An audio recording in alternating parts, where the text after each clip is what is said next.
नमस्कार, मैं चंदा यादव आपके साथ। आप देख रही हैं जस्ट इंडिया।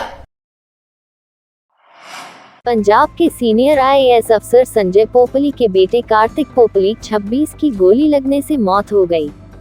घटना के वक्त विजिलेंस टीम पोपली के चंडीगढ़ स्थित घर पर जांच के लिए पहुंची थी। परिवार का आरोप है कि कार्तिक को विजिलेंस टीम ने गोली मारी है।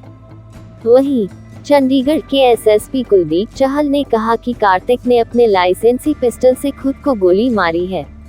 इकलौते बेटे की मौत के बाद मां ने कहा कि उसके बेटे की मौत के लिए पुलिस जिम्मेदार है। उन्होंने कहा कि जब तक इन पुलिस वालों की वर्दी न उतरवाए, वह बेटे के खून लगे हाथ को नहीं धोएंगी। विजिलेंस ने 4 दिन पहले ही संजय पोपली को करप्शन के मामले में चंडीगढ़ से गिरफ्तार किया था, जिसके बाद उनके खिलाफ जांच की जा रही।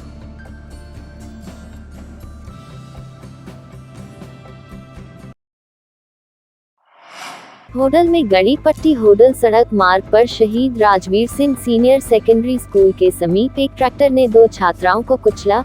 एक छात्रा की मौके पर ही मौत, दूसरी छात्रा गंभीर रूप से हुई घायल। यह दोनों छात्रा सगी बहनें हैं जो स्कूटी पर सवार होकर यूपी के गांव कामर की गली से पढ़ाई करने के लिए होडल के महारानी किशोरी कॉलेज में आ रही थी।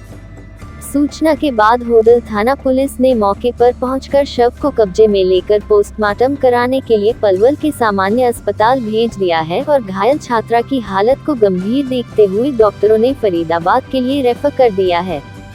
इतना ही नहीं, इन दोनों बहनों के सर से पिता का साया भी उठ चुका है और इनके कोई सगा भाई भी नहीं है। यह दोनों बहनें कृषि का कार्य करने के साथ साथ अच्छी पढ़ाई भी कर रही थी। मृतक छात्रा BBA की पढ़ाई कर रही थी और घायल दूसरी छात्रा BSc नर्सिंग की पढ़ाई कर रही थी और थाना पुलिस ने ट्रैक्टर चालक के खिलाफ मामला दर्ज कर जांच शुरू कर दी है। सर, ये जो दुर्घटना में एक छात्रा की मौत हुई, क्या मामला है सर? क्या कार्रवाई की है? ये 2 छात्राएं थी, अपने कॉलेज में जा रही थी। जो गढ़ी मोड़ के ऊपर स्कूटी से वहाँ एक्सीडेंट हो गया उनका ट्रैक्टर से, और जिसमें एक लड़की की मौत हो गई और दूसरी गंभीर रूप से घायल है, जिसका मुकदमा दर्ज कर दिया गया है और मौके से ट्रैक्टर बरामद कर दिया गया है और ड्राइवर फरार है और मुकदमा दर्ज करके कार्रवाई की जा रही है। बताया जा रहा सर, ये दोनों बहन थी, पढ़ने के लिए आ रही थी? हाँ, दोनों बहनें थी, कॉलेज में पढ़ने के लिए आ रही थी। कामर की गढ़ी की रहने वाली थी, यूपी की। तो दूसरी भी जैसे गंभीर रूप में बताई जा रही, तो उपचार के लिए भेज दिया गया? हाँ, उपचार के लिए भेज दिया गया है दूसरी को, और एक एक्सपायर हो गई है, उसका पोस्टमार्टम कराया जा रहा है। नशे से आजादी पखवाड़े के तहत यमुनानगर में पुलिस और समाजसेवी संस्थाओं द्वारा साइकिलिंग मैराथन का आयोजन किया गया, जिसमें स्कूली छात्र छात्राओं, पुलिस विभाग के अधिकारियों कर्मचारियों ने भाग लिया। खेल विभाग के अधिकारियों और खिलाड़ियों ने भी इसमें भाग लिया। यमुनानगर के SP मोहित हांडा ने कहा कि आज समाज नशे के खिलाफ खड़ा है, जो कि एक सराहनीय प्रयास है। आज सुबह यह बच्चे और खेल विभाग साथ ही साथ जो भी पुलिस अधिकारी और कर्मचारी यहाँ पर आए हैं, उनका यह प्रयास सराहनीय है, क्योंकि ऐसे जागरूकता कार्यक्रमों से हम समाज में उन युवाओं को प्रेरित कर सकते हैं जो नशे की तरफ जा रहे हैं। जिस प्रकार से योग, व्यायाम और खेलों में जब रुचि बढ़ेगी तो अपने आप ही युवा नशे से दूर रहेंगे। इसलिए नशे से आजादी पखवाड़े के तहत आज इस मैराथन का आयोजन किया गया है। आप सबको सुबह सुबह इतने पूरे उत्साह से देख के मैं बहुत ही प्रसन्न हूँ और मुझे बहुत खुशी मिल रही है कि इस पुलिस ने जो नशे से आज़ादी मुहिम चलाई है, उसमें सभी आमजन जो जुड़े हैं। इस साइकिल रैली को ऑर्गेनाइज करने के लिए जो हमारे nodal officer DSP Ashish Chaudhary, ANC incharge inspector Rakesh और बाकी जितने भी जो संस्था हमारे साथ यहाँ से नाजिम और जितने भी पत्रकार और छायाकार बंधु हैं, यहाँ पे सभी सीनियर ऑफिसर्स जो पुलिस विभाग से आए हैं, DSP प्रमोद और DSO साहब जो यहाँ पे स्वयं आए हैं इस मुहिम को और गति देने के लिए और बल देने के लिए। तो आप सबको बहुत बहुत बधाई सबसे पहले तो कि आपने इसमें नशे से आज़ादी के साथ आप जुड़े हैं। और मेरे साथ एक बार सभी जोर से बोलेंगे, सभी बच्चे इधर ध्यान से देंगे। Say no to drugs, say no to drugs, Say no to drugs.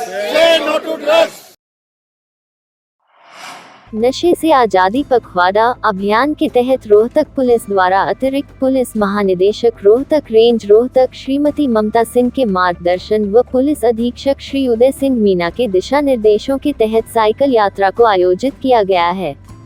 Cyclist Shrimati Sweety Malik द्वारा रोहतक से सिरसा तक साइकिल पर आमजन खासकर युवाओं को नशे के विरुद्ध जागरूक किया जाएगा।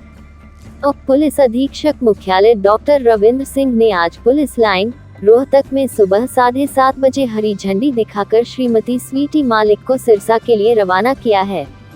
इस दौरान रोहतक शहर के साइकिलिस्ट व रोहतक पुलिस के जवानों ने भी रोहतक शहर में साइकिल चलाकर स्वीटी मलिक का साथ दिया है। Cyclist Sweety Malik police line Rohtak से महम, हांसी, हिसार होते हुए सिरसा पहुंचेगी। जगह 2 लोगों द्वारा स्वीटी मलिक का भव्य स्वागत किया गया है। स्वीटी मलिक के महम पहुंचने पर प्रभारी थाना महम निरीक्षक प्रहलाद सिंह व मौजूद व्यक्तियों द्वारा उनका स्वागत किया।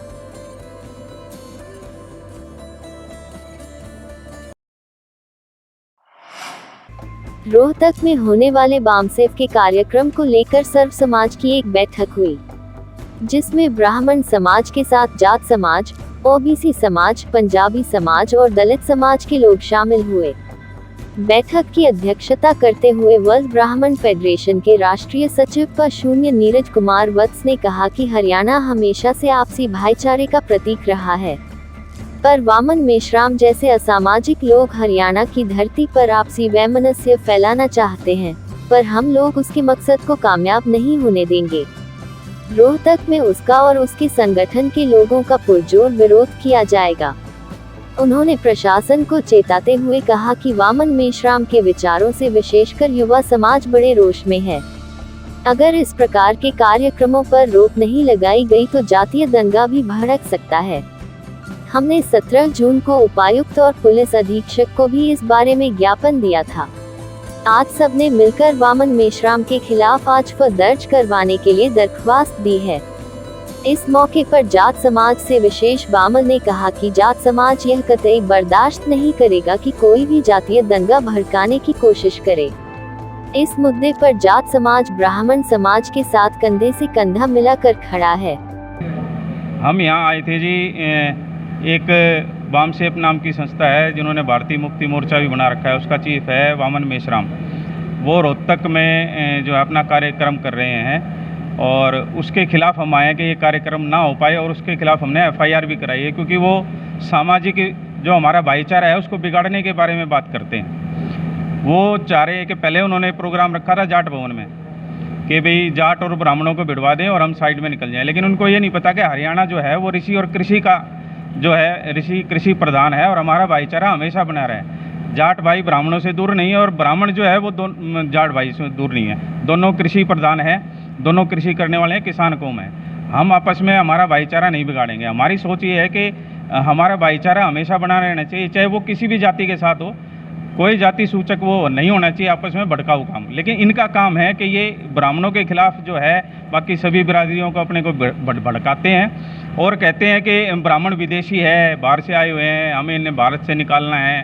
चलो इस तरीके की बात करते हैं, चलो ये भी बर्दाश्त कर लेते हैं, लेकिन ये ब्राह्मणों की बहन बेटियों के बारे में उल्टा बोल रहे हैं, वो बर्दाश्त के बाहर है। तो इस वजह से जो है ना, हमने ये कानूनी कार्रवाई की है। युवा वर्ग के अंदर इस मैसेज को लेके, इनके कार्यक्रम को लेके बहुत ज़्यादा रोष है।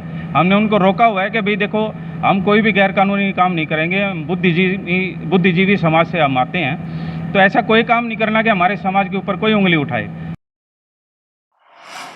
इसी के साथ इस बुलेटिन में आज के लिए फिलहाल इतना ही। नमस्कार।